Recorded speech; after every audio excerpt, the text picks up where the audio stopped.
Hello everyone. I was recently looking at the story about how the Catholic Church is now charging people to pray, a pay-for-prayer option, if you will. And this sort of seems like a new chapter of a very interesting bit of history, where the Catholic Church in particular has found methods to monetize prayer.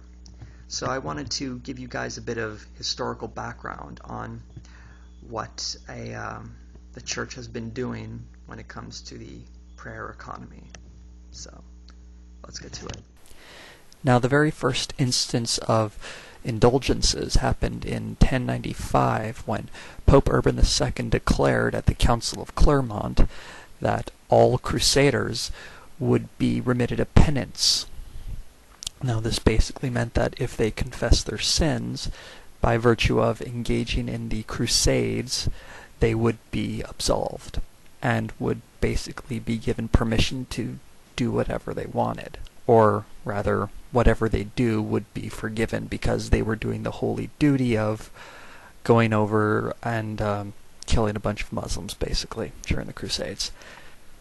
And, well, the theory behind this was, since there was no sin that couldn't be forgiven, because that would mean God has some sort of limitations, and since Jesus is represented by the Pope therefore could forgive anything. He had divine permission to do so.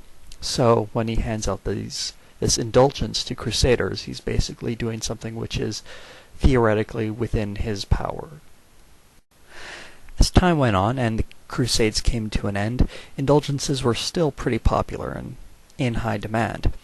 Now, indulgences were sort of like penance, which in earlier days would be awarded someone if they went on a pilgrimage or performed good works, except you could do it in advance, so if you did a good work or went on a pilgrimage, you would get an indulgence for it. And really, what better good work would the church see than donating money to the church? So basically, if you donated a sum, you would be rewarded with these special indulgences. One region of Europe where indulgences became very popular was in Central Europe, which would later become Germany.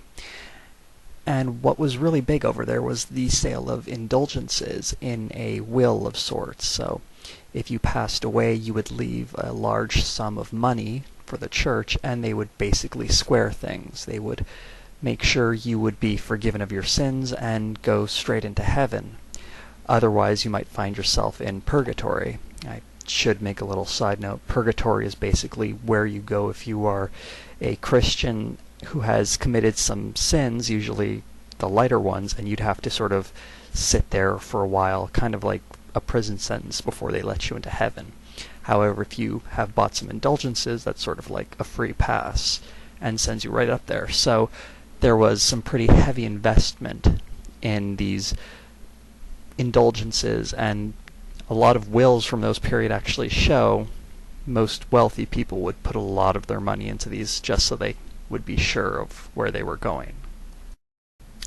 Anyone who knows anything about the history of the Christian Church will see what's coming next. Martin Luther, in 1517, nailed his 95 Theses, or, well, it's thought that he nailed them to the church door. That might just be mythology. Anyway, he wrote his 95 Theses, mostly condemning the sale of indulgences. He saw it as trickery by the clergy, a way to make some easy money, and there's some truth to that. And it caught on quite well in Central Europe, but not so much in Western Europe. And a big part of that is sort of how the priests were seen in the community. As I mentioned earlier, indulgences were very big in Central Europe at the time, and in Western Europe, the priest was seen less as sort of a business-like figure, I guess. That's not the best word for it, but they were seen more like as doctors, and people would go to them and sort of plead their case and would hopefully be absolved of sins. And when it came to sins after death, rather than buying indulgences, they would have these annual masses. That's actually a tradition that still goes on today, even with certain practicing Catholics, to have an annual mass in favor of a lost loved one.